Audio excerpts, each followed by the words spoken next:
back to Talkers on the Wall, and we are talking about Invincible. The episode just came out yesterday. Penultimate episode. Next week is the finale, and we're still going to be covering quite a bit of stuff with Invincible. Yep. But the main thing I want to talk about right away, before we even get into general thoughts, is Thrag off Fraud Watch now? I mean, for you, is it? Because you were giving him the business last episode. I was giving him the business because I was genuinely worried. I knew, like, narratively he had to be stronger than Conquest. Right. But, like, I was just like, is this guy going to be cool? Is he going to be entertaining to watch? And as far as, like, beating the Conquest aura, he's still not there yet for me. Yeah.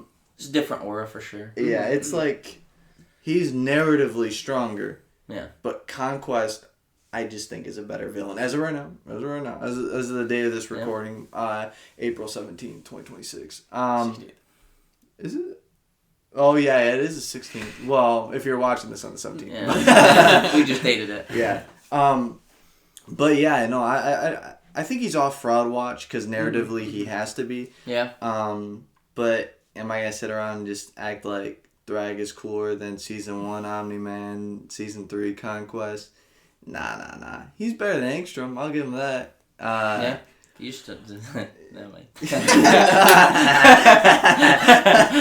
Personally, I think Thrag is pretty goated right now. I think he's... my only problem with Thrag is just the lack of detail in Invincible's TV animation. Yeah. So you don't get all of his, like, chiseled, like, lines, so he does look very baby-faced, like everyone's been saying online. Yeah. I saw the comics, like, he's fucking, like, shredded Yeah. and, like, cut everywhere. Yeah. I'm like, His cheekbones are always on. He's always hitting the fucking maw. Yeah, I need all my Viltrumites to be like Morgan, bro. Yeah, and just like in the TV show, they just put the lines here and then on his chin, but they don't give him like an actual like jawline. Right. They don't do anything with his eyes or anything, because in the comics he's always hitting the fucking like squint, angry squint, you know. Yeah. But yeah, I feel like at least just character wise, you get a lot more out of Thrag. He's just like such a different villain archetype, because I mean, you know, thoroughly thrashes everybody basically, one taps everybody, could easily kill Invincible, but he's not just like, you know, a full-blown psycho murderer. It really shows that in his own heart, at least, he thinks he's doing what's best for the Viltrum Empire. Yeah. And, you know, it's a very big theme. Everybody respects the Viltrum Empire for whatever reason, and, you know, everybody is in love. It's very, like, just like patriotism, basically. Yeah. Patriotism gone wrong. So, yeah, I feel like to make him, like, a caring leader is a lot more interesting for me than just Conquest of being a murder machine. Well, what I would say to like kind of like combat that, not like more so, I appreciate what they're doing with the Thrag character. Mm-hmm. I'm just saying like, and just as far as like, I need him to be like more primal in battle. Like I get that he just straight up rips ahead, but like I'm just saying that Thrag, but like as a leader of Viltrum. Like, I get that, like, there's a caring personality to it, but it just comes off a little watered down than what it could be. I don't think that's crazy to say. It just feels like I just want to see more oomph with it. Like, in what way? Like, what are you looking for? Like, you just want him to be, like, a Paul Atreides type of thing? No, not even, I mean, it would be cool, but, like... I mean... It would be cool, but, like, in the way, like... I want him to give, like, this, like, you know, like, this Optimus Prime level speech to, like, the Viltrum Empire. Like, in the flashbacks, it does do that a little bit, but, like, it's not, like, to where I'm like, holy fuck, this dude is gonna raise hell and bring Viltrum back. I mean, I feel like it's really hard because, like, the Viltrum's, like, motto, or whatever you want to call it, is very flawed, so it's hard to write, like, a good speech around them being, like... I mean, they've been doing it, like, the whole season where they justify their actions, and Omni-Man especially, where he's like, oh, we did bring peace to a lot of worlds, blah, blah, blah, blah, blah. Yeah. But then, like, every other character is always like, yeah, but then you, like, slaughtered all these other ones, so really... Yeah. So it's very hard to be, like, super charismatic. I think they make Thrag almost, like, as charismatic as he can be to the craziness that the Viltrums are. Mm-hmm. Like, you know, they're pure genocide, pure it's us or nothing. Which I do think makes sense if they were, like, literally the only species that were basically gods among men.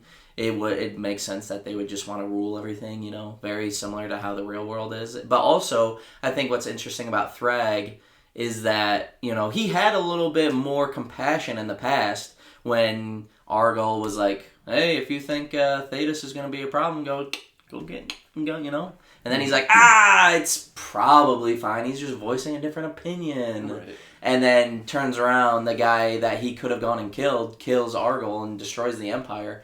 And then after that, he's like, purge the weak, I'm not making the same mistake twice. Even in death, Argyle teaches. True, yeah. So yeah, I think that's another interesting aspect, that he's trying to do the best he can for the Empire, but also he will not make the same mistake twice. So he's not gonna let something he sees as weak, go on. And I've read the comics, so it does define the rest of his character as well. Yeah. Where he's always trying to get rid of weakness. And at the very least, he's a very consistent character, I think. Yeah, I think episode 8 too, you'll maybe get a little bit more of that speechy sort of sure. Oh, this guy is a good leader, but I don't know. I do want to put in full context that I do only have these first roughly 3 episodes of Thrag. Yeah. And it could very well be a natural progression for me, but I'm just saying off of straight villain on villain, completely different. But I'm just saying what we saw early stages of Conquest, I just liked a lot more. Well, I know Schmidt hasn't read the comics. So Schmidt, compare Thrag and Conquest? Because really, I guess the conversation between you and Cole is going to be more passionate than mine, because I have future knowledge of what's to come. So, what are you thinking about Thrag v Conquest? Well, Conquest is more just brute strength. Hype moments, you could say. I mean, I feel like Thrag had some really good moments in this latest episode. Mm-hmm. The fucking impact frames. Mm-hmm. Dude just took that full frontal. True. Yeah. Very true. What I would just say, every single hit you could feel. But I just feel I just felt that more between Conquest and Mark's fight, round 1 and 2. You literally feel the intestine rip hits more. You also have the quotables of prepare for my arrival, worm. I think you have a way better voice acting performance, a way better just sinister, almost a berserk Zod. I just love what I do. It's just he's literally the Viltrumite's animal that they sent to because like I said, he's just brute force, destroy everything in front of him. Thrag has more he's more knowledgeable, moves. He's countering and everything. Conquest probably just would take everything, but at least Thrag will block and then counter. Hit the sidestep. Yeah. Well, the sidestep in space was crazy. Space Racer's laser literally 2 inches from his face. He just he didn't even move. He's that shit not gonna hit me. Yeah. Yeah. I mean, I'm not gonna debate. And I do think that, to your point, where you're saying that you felt it more between Conquest and Invincible when they're fighting, you felt the blows. I think it mainly is because Invincible and Conquest are so much closer in strength than Thrag is compared to Invincible or even Omni, man. Because he's just it's hard to really feel the weight of the fights when Thrag just is no diffing them. Oh yeah. So I mean, it's dude, they cut from the fight and then they cut back to Omni-Man still flying away from that one punch. Yeah, true. What was crazy, I think, in the show was that brother just hit the All Might wind bend to punch him straight up. And I was I don't even know what that is. It's you don't have that. At first, I thought it was maybe he pulled his arm back so fast. They were saying the wind sucked in, but it was after he pulled it back the wind started coming in. Yeah. So that was a little weird, but I was fuck it, it's cool. And then he smacked him right up. Yeah. So he's just made him burn up, leaving the atmosphere. Yeah, and it is one of those things where they mentioned it for a second, where they're oh, Thrag was raised since birth to be the strongest Viltrumite. Yeah, you just raised him. Yeah, no. It's literally they didn't say they altered his genetics or he's not of royal blood or anything. He's just literally that guy. So I think that is a very cool aspect too of he's literally just the Mike Tyson of the Viltrum Empire. So he's just a dog. In the comics, he's definitely got way more aura. That's just because he looks a lot cooler, I think. Yeah. Hopefully in season 6, they give his character design a bit more oomph. Yeah. Oh, are we on 4? Mm-hmm. Okay. Then hopefully in season 5, they give his design a bit more oomph. But yeah, I think that's the only thing I could really want is a redesign on Thrag. Like, just add the lines and his cheekbones. Like, it wouldn't that be that potentially hard? A new voice actor too. I don't think the voice actor. The voice acting is not bad. It just doesn't fit for me. I think it's fine. Like, I think it fits. Like, Bro was like the perfect mix of a Super Saiyan and Kraven the Hunter, and then I just wanted like a legit like threatening / like charismatic voice. Like, I think he's got that. He's got that good leadership role voice. He doesn't have like the Vegeta Broly voice. He's more of like a leader, like a King Vegeta almost. I don't know. I think his voice is fine for his character for sure. I think it's good. Yeah, it could be better. You get him in the comments. Yeah. Let him know. Hey, that's fine. I dealt with all y'all last week. I got you. But I mean, other aspects of the episode. I mean, what did you guys think about the cliffhanger, I guess? Off down to Earth. Yeah, I mean, it's cool. I wanted to, because I was talking to you about it, actually, too. I wanted to bring up, because this is, like, the feat of them, like, flying through the planet and destroying it. Planetary. They're planetary, so a lot of people are like, oh, they're early Dragon Ball level. Yeah, I was talking to... Yeah, we're just like, so... The Vegeta that hops on Earth for the first time to fight, like Goku and, Piccolo and all them. So he probably just no diffs Mark, Thaddeus, and Omni-Man. Yeah, Omni-Man. Mm-hmm. Yeah, I mean, it just depends on, like, depends on how you want to look at it. it. I mean, people online will say that they're like, because, I mean, Death Battle did Omni-Man versus Bardock, and they had Omni-Man win. They said that Omni-Man was just physically stronger than Bardock and was more durable. And that was with his Super Saiyan as well. So... Who said this? Death Battle. Mm. Well, how credible are they? I think they're pretty good. I mean, a lot of people are like... But for most part, I think they do fine. Interesting. But also I'm not like I'm not in the power scaling community. Yeah. So, but I mean, they had other fights that I think were fine, like Naruto versus Ichigo. Naruto won, so I was like, yeah, I'll take that. Are they a good power scaler only if they let your favorite character? Yes, I think that makes them the best power scalers. Yeah. But they do like a bunch of fun ones. I think they do it fine. They show you all the math that they do. Yeah. But then people are just like, I just disagree with how that math comes out. So. Yeah, no, I mean, the feat would go like that. I mean, I think based on that feat alone, with all three of them charging. Because, like, people's argument is, like, Vegeta needed his strongest attack to destroy planet Earth, the Galagun. These brothers just ran through it. Yeah, I mean... Well, they needed Space Racers. Yeah, they needed Space Racers gun and three of them. Yeah. Well, in the comic, because people are also talking about, in the show, why did they even... It's like, the gun was specifically to disrupt the core, so that when they blew through it, it made the core explode. Because they could have, like, dove through the Earth by themselves, apparently. Interesting. But, yeah, that's just what the comic says. They're like, Space Racer, shoot your gun so the core gets disrupted. And then, like, when they fly through it, like, the extra whatever force, like, makes the core blow up. I mean, I don't know. I just feel like the Saiyans and just Dragon Ball with Ki is just way better because you just have a lot more range. But also, you gotta think, like, his Ki is intense and strong as the core of a planet. Because if they're surviving the core of a planet, then Ki Blast they would shrug him off. Yeah, but I don't know. I mean, you look at, like, if we're gonna get deep into it. Yeah. Kaioken times 20. You don't think that Goku could go through Earth? I mean, I don't know. It's never shown. Yeah. So. Where's your feet? Yeah. Where's your feet at? Oh, I'm asking a question. I don't know. I don't know. It's hasn't been done. I don't know. Yeah. I mean, he can't hold it for very long. So. I mean, just the technique in general, but like. He can. But the technique in general just powers him up. He needs to maintain it. Yeah, he does in Frieza. But we're talking about early DBZ. It's true. That is technically early DBZ. No, it is. It's like the first 50 It's episodes. like a month after. Raditz and Saiyan arc is what we're talking about. I know, but I'm just saying, Kaioken, those hits hit fucking crazy. And we're going to be talking about brute strength, too. I mean, you have Ozaru Vegeta as well.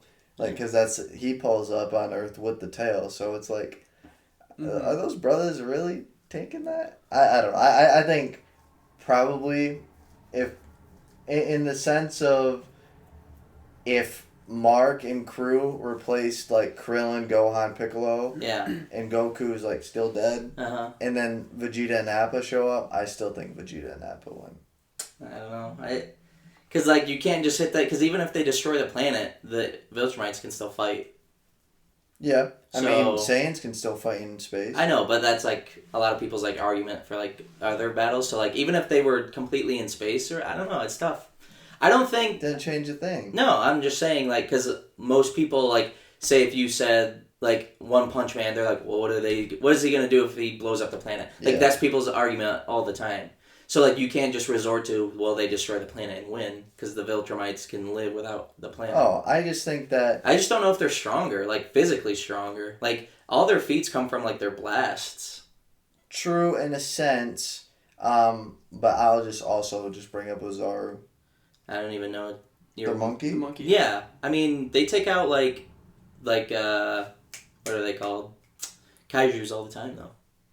Yeah, but they also don't have the multiplier of a Saiyan that's relatively as strong as them, if we're being... I mean, the dragon is harming Mark, and they throw that thing around. That is on level if we're... See, now we're... It's tough, because we literally talked about this 2 episodes ago. I know, the power scaling in Invincible is whack. Yeah, I mean... So it all depends on who's writing the fight. That's all it's So this is a whole moot point. And I wish it's just an interesting thing to discuss. Yeah. I just think that, like, if 3 of them even against the monkey, I think for sure take it out. Like, it's just... The toughest part is that it's hard to compare their ki blasts to anything in Invincible because nothing's like it. Yeah. All that you can say is that they can survive the core of a planet, so they can probably survive ki blasts. But even still, it's hard to say. Do you think any of them one-on-one beat Vegeta? I don't know. Thrag. Maybe, yeah. But out of the 3 that we were talking about, or Invincible, let's throw Thaddeus out of it, bro. Like Thaddeus, whatever. I don't know. Well, I mean, I think Thaddeus is stronger than Omni Man. He could be. Just based off of like... You can't power scale it!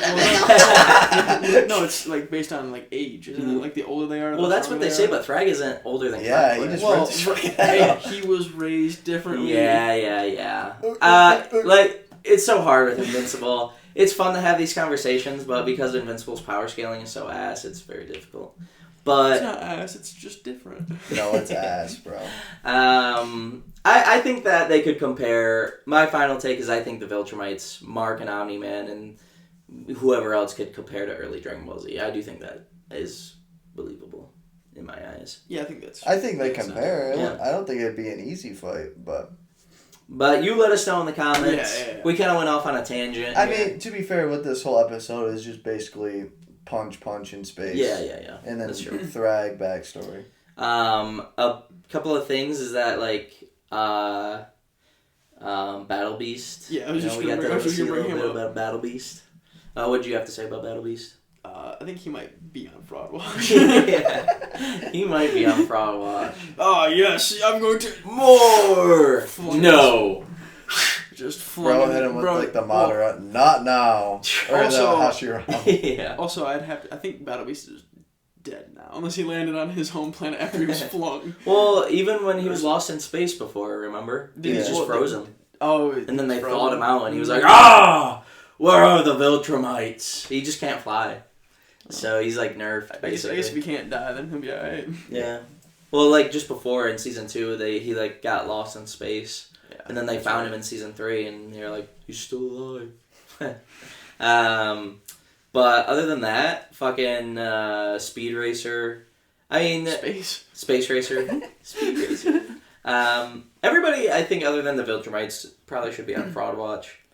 Well, Tech Jacket didn't do shit, really. I'm going to be honest. Like, his biggest flaw... Well, the darts.